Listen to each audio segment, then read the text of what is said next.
गोड तिखटची चव आली आहे। मी आज उपवासाची खिचडी बनवतोय। तूप टाकून घेऊन गोल्डन ब्राउन व्हायला लागले 6 मिरच्या घेतलेले, ठीक आहे। त्याचं कूट टाकतो, शेंगदाण्याचं कूट खूप मस्त झाली आहे। नमस्कार मित्रांनो, तुमचं स्वागत आहे आपल्या यूट्यूब चॅनलमध्ये। त्याचं नाव आहे करी अँड क्वेरी। तर आज सोमवार आहे, स्नेहालीला उपवासाची खिचडी खायचं इच्छा झाली आहे, ठीक आहे। तर मी आज उपवासाची खिचडी बनवतोय, ओके। त्यासाठी जे काही इन्ग्रेडियंट्स लागणार आहेत ते मी प्रिपरेशन करून ऑलरेडी घेतलेले आहे, ठीक आहे। तर साबुदाणा रात्री भिजायला घातला होता, तर तो चांगला मोकळा झालेला आहे। तूप घेतले 2 चमचे, बटाटे कापून घेतलेले बारीक, ओके, थोडेसे भिजवलेले त्याला, हिरवी मिरची, ठीक आहे, वाटण करून घेतलेली आहे, आणि शेंगदाण्याचं कूट, ओके, चांगला कलर येण्यासाठी आणि टेस्ट येण्यासाठी। तूप टाकून घेऊन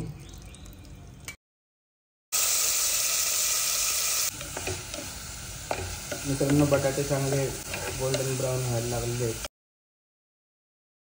तिखटपणा येण्यासाठी। त्या मिरच्या जास्त तिखट नाही, तर 5 ते 6 मिरच्या घेतलेल्या, ठीक आहे।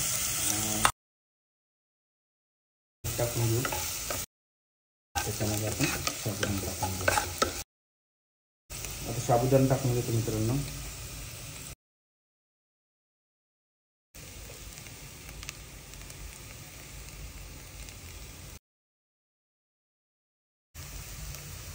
साबुदाणा छान परतून झालेला आहे मित्रांनो, त्याच्यामध्ये तुम्ही शेंगदाण्याचं कूट टाकतो,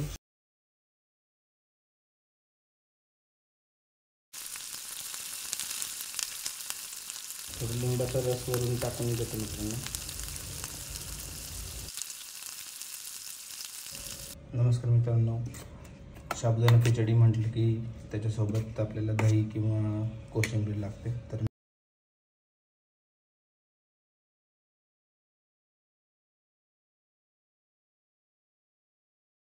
आता आपण सर्व करूयात आणि स्नेहालीचे रिॲक्शन कॅप्चर करूयात। स्नेहाली, साबुदाणा खिचडी कशी झाली आहे? खूप जबरदस्त, खूप मस्त झाली आहे।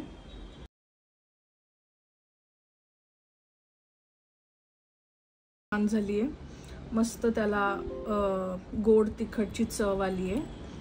थँक्यू, खूप आवडली आहे।